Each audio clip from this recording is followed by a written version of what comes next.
Hi guys, welcome to the Gods, Goddesses and Guardians reading for this week. We're going to take a Goddesses, Gods and Guardians card and see what the deity has to say this week, and then we'll do a tarot spread around it. Anybody can watch this, where just if you're drawn to the title, it could be for you. And thank you for all the continued support. We're almost at 30,000, so if you haven't subscribed yet, please consider it. It's the easiest way to grow. And thank you to all those that support me in all the other ways: Patreon members, private reads, buy me coffees, donations. It all helps me continue doing this for you guys. So we're using the Toff deck, and let's choose a Goddesses, Gods and Guardians first.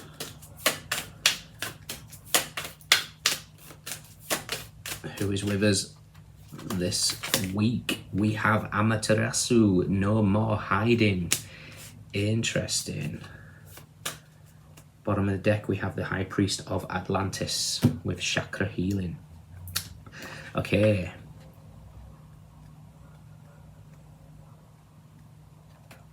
Come out of the cave, shine brilliantly. Amaterasu is a supreme Japanese Shinto sun goddess and daughter of the creator god Izanagi. Her name means great shining heaven. Japanese emperors are said to be descended from Amaterasu, and she's the highest deity in Japan. Shinto legend relates how Amaterasu retreated into a cave when her brother, Susanoo, began neglecting his divine role and creating mayhem. So important was Amaterasu's light that her disappearance plunged heaven and earth into disastrous darkness. Desperate for her to emerge, the deities created rituals to entice her out, including a mirror placed at the mouth of the cave. Amaterasu saw her shining light in the reflection and never hid herself away again. You're an introspective soul with a deep and multi-layered inner life. You need time to process and reflect on life's events. Private space is vital for your well-being. It can feel safe and familiar to keep yourself closeted away, but Amaterasu is asking you to share more of your beautiful light and wisdom. You have a special energy that needs to be seen, so don't hide it. What do you fear might happen if you reveal your true spirit? Does it feel as if your energy may be somehow damaged or destroyed if it's brought out into the open? Or perhaps that you'll be hurt, judged or misunderstood? Even if this has happened before, Amaterasu wants to restore your trust. She understands your fears about coming out of the dark cave and offers you her hand. Come out, shining one, she says. Remove your cloak so we can receive your inner light. You can be an important guide for others. It's safe and trustworthy out here, and you'll be met with love, respect, gratitude for sharing what's inside your heart. Additional meanings: share your feelings openly with someone. You'll soon gain wider or public recognition for your work, and don't censor yourself to win others' approval. I reveal what's in my heart and it's received with love. Interesting. It's page number 33 as well, which is a master number, but also in the Sacred Geometry deck it's card number 33 obviously. It is believe to receive. So there could be somebody in your environment that you want to speak your truth to, open up to your feelings, or vice versa. Or it could be just saying, keep going, because you're going to get the recognition you deserve. So let's see. We'll do two more.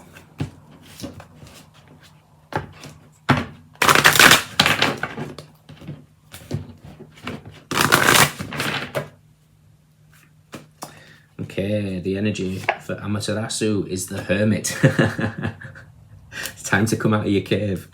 Okay, no more hiding. The Hermit has been on the top of the mountain, and now it's time to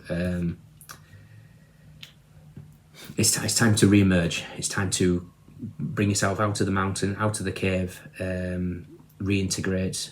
This could be if you've been single for a long time, it's time to get out there again.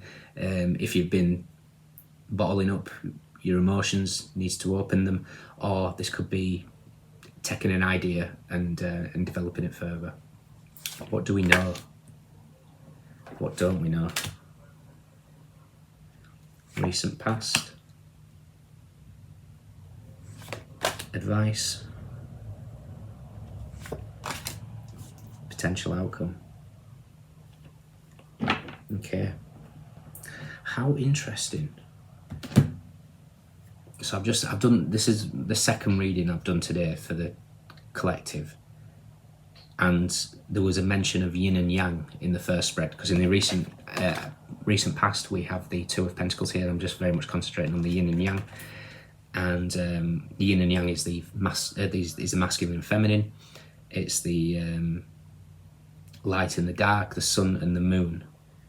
The outcome for the first spread was the sun. The outcome in this one is the moon. So I kind of feel like both readings could be linked. And they definitely do, because the Two of Pentacles came out, and what we're not aware of is the Eight of Cups that came out as well. So there could be a situation here where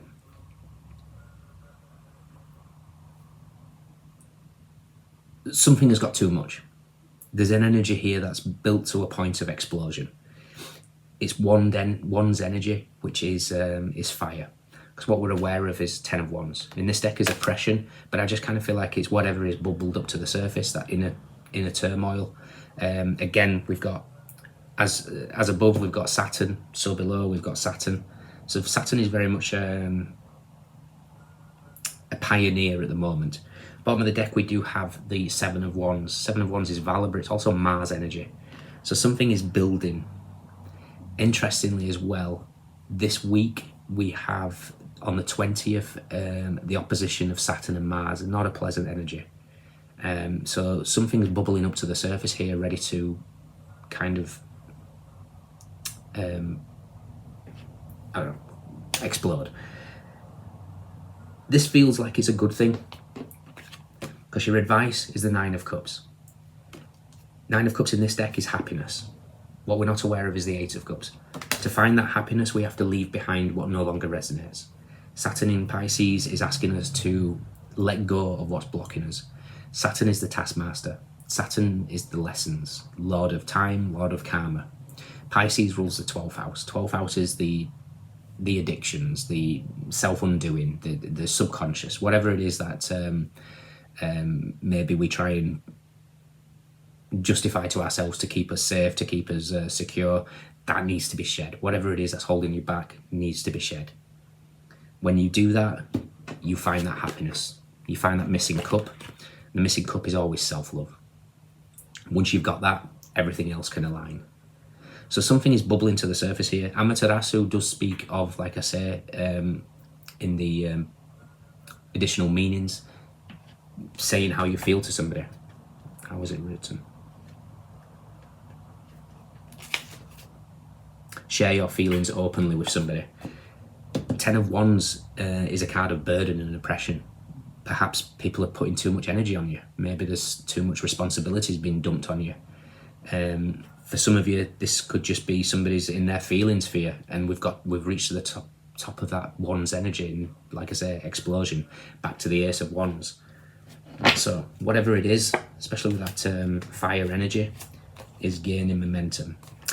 Outcome, like I say, is the moon, and the moon is the feminine energy of the yin and yang. It's a release to be able to do what you choose, find your happiness, to dive into the subconscious, see what it is that your path truly wants you to take. The Ace of Wands is with the Queen of Swords and the Ace of Discs. So whatever it is, the Queen of Swords is chopping away here. Whatever's oppressing the Queen of Swords is getting removed. Straight after that, with the Ace of Discs, we have the Sun card, which is what, like I say, was the outcome in the other spread. That's next to the Nine of Swords, which is Mars in Gemini. That's Mars energy again. Let's see where the Tower is. Tower is with the Nine of Wands and the Ten of Pentacles. Sudden shifts that are happening in your life. See where the Ace of Cups is, because that's what you're searching for. What brings you joy? What brings you happiness? Speak your mind.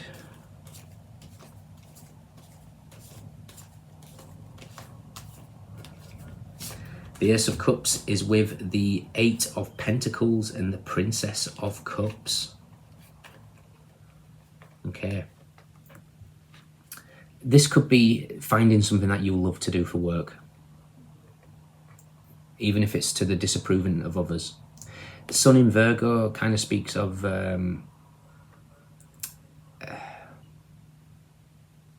seeking perfection. This could be an issue. Seeking perfection. Don't seek perfection in relationships because they don't exist. You just need to find an actual balance. We have the Sagittarius energy of temperance with the Empress and the Star. Beautiful energies. There is love that surrounds you. If we look at the numbers, we've got 14 and 3. I always see that as I, 1, love, 4, 3, you. And it feels like it's fated with the Star card. Okay. And to link back to the other reading that I did earlier, that 3 of Swords that was in that is with the 10 of Swords and the Devil. The universe is ridding you of anything that's toxic. This could be people, places, situations you might have thought were with you forever is no longer sort of happening. We've got, like I say, we've got the Mars energy, we've got the Saturn energy, but flanking on either side, we've got Jupiter. Jupiter in Capricorn, Jupiter in Pisces. Let's just check out where the Wheel of Fortune is.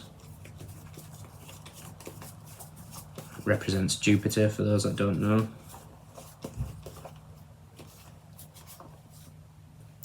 Three of Discs and the King of Swords, Knight of Swords.